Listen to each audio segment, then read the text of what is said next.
Você está lá no meio da negociação com o seu cliente, apresentando sua proposta, mostrando seu valor, o que você vai entregar para ele, aí bum, vem uma objeção e te derruba. Te deixa sem palavras, te deixa inseguro, você fica com medo do quanto você ia cobrar antes, acaba reduzindo seu valor e pior do que perder cliente é vender por um valor inferior ao que realmente vale.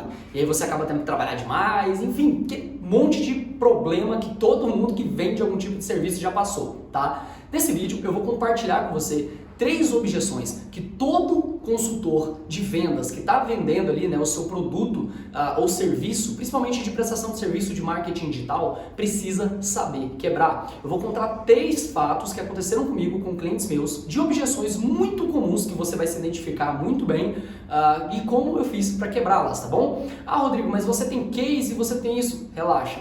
Eu vou te ensinar a quebrar essas 3 objeções de vendas, ainda que você esteja começando do zero, beleza? Então vem comigo que isso vai acontecer depois da vinheta.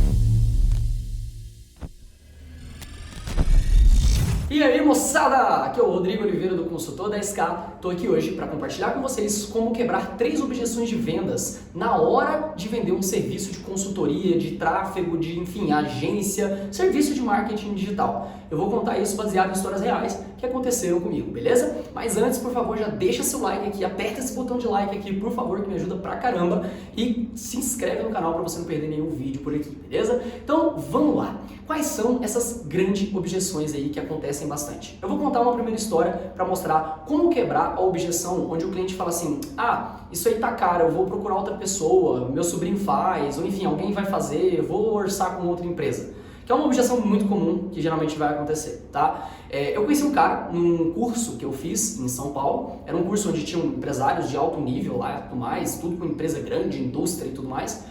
Eu conheci esse cara, a gente trocou uma ideia, ele soube do que eu fazia, eu sabia o que ele fazia, mas ok, a gente fez um networking ali, né? Essa palavra do momento, a gente basicamente trocou ideia, eu dei algumas ideias para a empresa dele, gerei valor, né? Afinal de contas aí, dica extra, o que é networking? Networking é você entregar o máximo que você puder para todo mundo que você encontrar. E aí você vai deixar bons rastros por onde você passou. E foi exatamente o que eu fiz aí com esse cara. Eu dei várias ideias no dia, trocando ideias assim, sem pretensão nenhuma. Simplesmente falei, cara, faz isso aqui, faz isso aqui.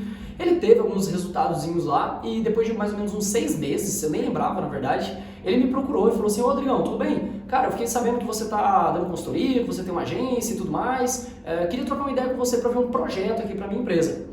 E aí eu conversei com ele, perguntei, tentei entender tudo certinho de como que ia funcionar e no final eu dei um orçamento para ele que ia ficar em média R$8.000 por mês, certo? Quando ele recebeu esse orçamento, a primeira coisa que ele pensou foi: poxa, isso aí tá caro. Com esse dinheiro aqui eu posso contratar pessoas para dentro da minha empresa, eu posso fazer com outra pessoa e tudo mais. Essa foi a objeção dele. E aí eu virei para ele e falei: cara, deixa eu explicar um negócio. Imagina que você pega esse dinheiro e consegue contratar 2 profissionais incríveis para colocar aí no seu time. Um cara de estratégia que vai fazer texto, subir anúncio e um designer para dar suporte para ele. 2 profissionais bons, com 4 mil para cada um, e você consegue contratar 2 caras muito bons, certo?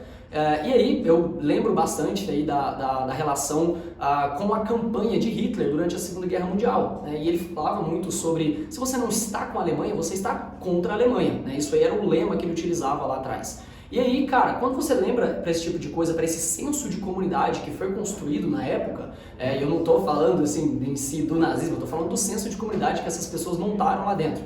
Esse senso de comunidade, ele é forte quando as pessoas entendem que quando elas estão com você, elas são mais fortes, e quando elas estão sem você, elas são mais fracas. E aí eu fiz essa correlação na minha cabeça, virei para ele e falei: cara, ok, você contratou essas duas pessoas. Eles vão trabalhar todos os dias para você, das 8 às 18 horas, vão estar dentro da sua empresa, respirando o seu negócio, vivendo a sua parada, e vão ter ideias ali dentro para implementar, vão ter novas estratégias, vão crescer ali dentro, vão ter algumas promoções, certo? Isso é bom, tá? Mas isso não é estar comigo. Porque comigo eu permeio entre vários outros empresários. Eu estudo assuntos para aplicar para diferentes nichos de mercado. E a coisa que mais acontece comigo é eu aplicar uma coisa X num cliente que não tem nada a ver com o seu nicho, e essa coisa X gera um resultado surpreendente e me dá uma ideia para trazer para o seu negócio. Então, qual é a vantagem de você fazer comigo e por que no fim das contas eu não sou caro? Porque o meu conhecimento, ele permeia vários empresários diferentes. Veja bem, e aí eu já falei para ele: veja bem, fulano, aquele evento que a gente participou, o meu conhecimento não agregou para você? eu não teria de forma alguma aquele conhecimento se eu estivesse das 8 às 18 dentro de uma empresa. A minha máxima é o movimento. Eu estou em movimento e estou em contato com vários empresários ao mesmo tempo. Se você quer estar comigo, você vai estar com essa máxima. Se você estiver semigo, você não vai ter essa mesma máxima. E eu consegui quebrar a objeção, tal, a gente negociou o contrato e acabou fechando. E é assim que você quebra praticamente aí essa primeira objeção. Segunda objeção que todo consultor de marketing precisa quebrar na hora de vender. É quando o cliente vira para você e fala, poxa, mas isso funciona para mim? Vai funcionar para o meu negócio? Né? Ainda existe muito essa máxima de que algumas coisas do digital, algumas coisas do marketing só funcionam para X tipos de empresa, mas para Y tipo elas não funcionam. Tá? Acredite se quiser, tem muito empresário que ainda pensa que a maioria das coisas do marketing digital não se aplica no dia a dia deles. E como que você quebra essa objeção? Tem duas maneiras muito simples. Se você não está começando do zero e você tem estudos de caso, você pode quebrar utilizando os estudos de caso. Né? E não necessariamente de alguém igual a ele, mas você pode gerar valor no momento da reunião, antes da objeção surgir, mostrando para o teu cliente resultados incríveis e coisas incríveis que você fez para outros clientes. Eu faço isso o tempo inteiro. Toda reunião que eu faço com um cliente meu, até o cliente que eu já fechei, eu faço questão de o tempo todo contar para ele o mundo incrível no qual eu vivo. E isso você precisa montar na cabeça do seu cliente. De que, cara, eu atendi um cliente, nossa, estava num cliente hoje de manhã, a gente fez isso, foi incrível, a gente teve tal resultado, nossa, tal coisa não funcionou, mas a gente vai ajustar isso aqui, vai tentar de novo. E você fica o tempo inteiro gerando aquela esperança na cabeça dele de que, cara, funcionou nesse cara desse jeito, funciona assim para você, tá? Mas isso é caso você já tenha experiência e já tem clientes. E quando eu não tenho clientes? Aí o que você precisa fazer é focar muito mais no caminho do que nos entregáveis em si. Então você não vai focar em fazer anúncio, porque ele não sabe se fazer anúncio vai resolver para ele. Você vai focar no processo. Então quando você for explicar para ele, ele fala, cara, mas isso aí vai funcionar mesmo para mim? Aí você, cara, presta atenção. Imagina que eu e você vamos começar uma corrida, certo? Uma corrida de, sei lá, 5 km, ok?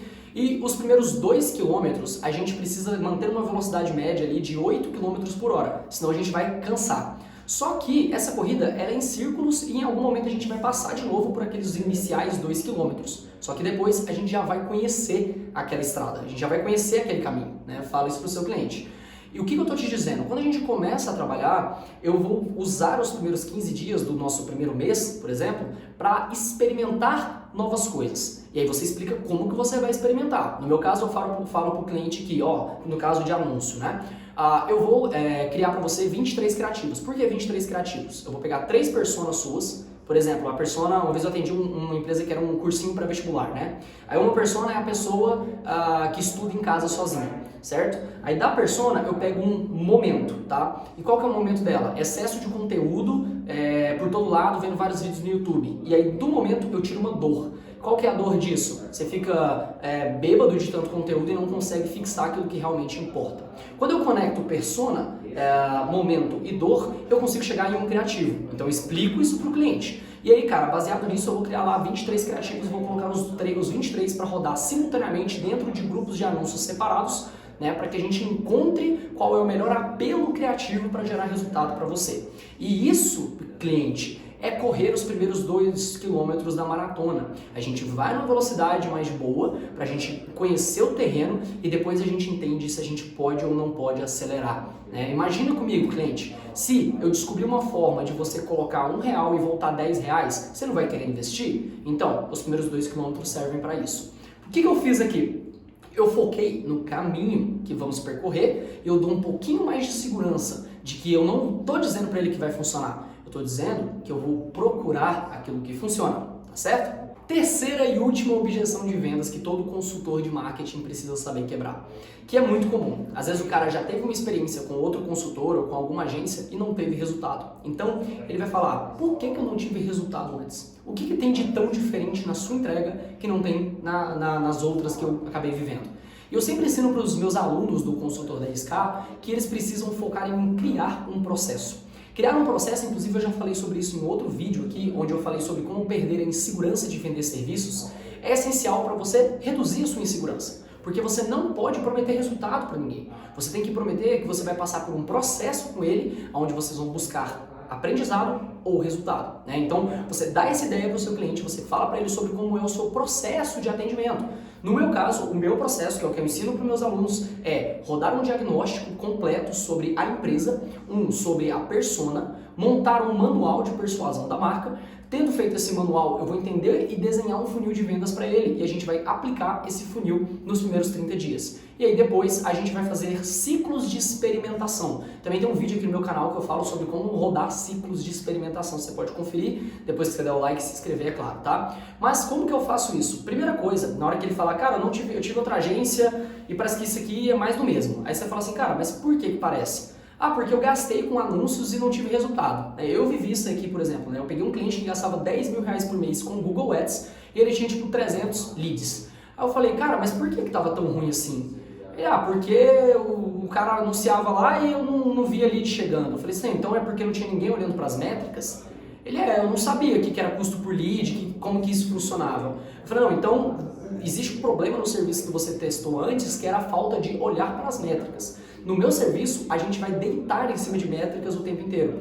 Então, para esse cliente, nessa negociação, você já tem que deixar claro que uma vez por semana você vai mandar um relatório completo para ele entender como está crescendo o resultado dele, a conversão dele, né? E foi isso que eu fiz. Esse cliente, no final das contas, ele só tinha um problema que era, ele fazia um anúncio no Google e o anúncio levava para o site, com vários pontos de fuga. Eu substituí o site por uma landing page e eu resolvi todo o problema do cliente. A gente basicamente dobrou o volume de leads de um mês para o outro e no outro mês dobrou de novo. A gente chegou a mais ou menos uns 2 mil leads por mês com o mesmo orçamento, né? Então, isso só foi capaz porque eu entendi que não tinha ninguém olhando para as métricas dele e o que eu precisava entregar para ele eram métricas. Então é isso aí, galera. Agora que eu compartilhei isso aqui com você, você pode ir pro campo de batalha colocar tudo isso em prática, tá? Deixa o seu like, se inscreve no canal, não se esquece, aqui embaixo tem todas as minhas redes para você se conectar comigo e aprender cada vez mais como ser um consultor 10K. E até o próximo.